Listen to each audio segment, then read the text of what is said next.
One of the things that's very difficult to talk about as it relates to common interest communities are known as the CC&Rs.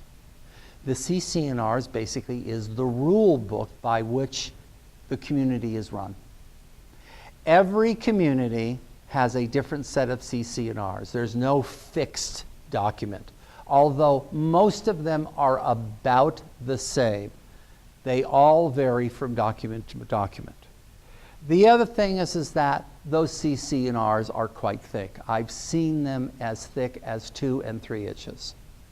You now want to buy into an HOA. I'm excited. This is great. I'm ready to sign the papers. Here's the CC&Rs. Sign off on them. And you signed off on a document that said you read it. But you didn't. In the same way that you don't read your insurance policy. In the same way that you don't read the instructions on how to put the vacuum cleaner together. You just put it together. But it's there. And now once you've signed off on it, you have signed off on your rights as a United States citizen. And you've now entered into another country, whatever community you're living in. Those CC&Rs now govern your life. And you may or may not know the following. The moment that you sign your papers, your property was liened and will remain that way until you leave. Not a filed lien, but you've given them the right to do so.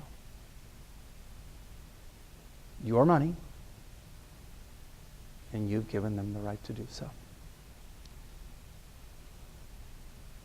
Now, I'll add a little something to this, just so you know, which to me is one of the also more appalling components of buying the home with a CC&R. Let us assume for a moment that the family before you had some kind of infraction.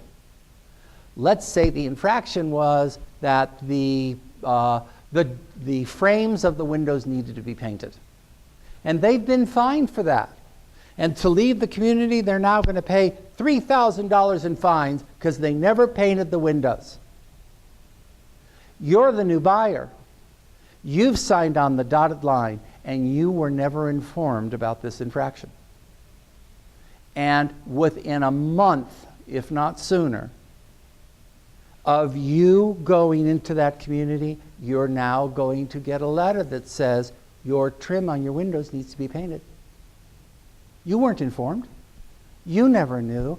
You have already purchased a property that is defective. And now the income stream starts again. You've got to ask yourself, is this where you want to live? Is this the kind of lifestyle you want?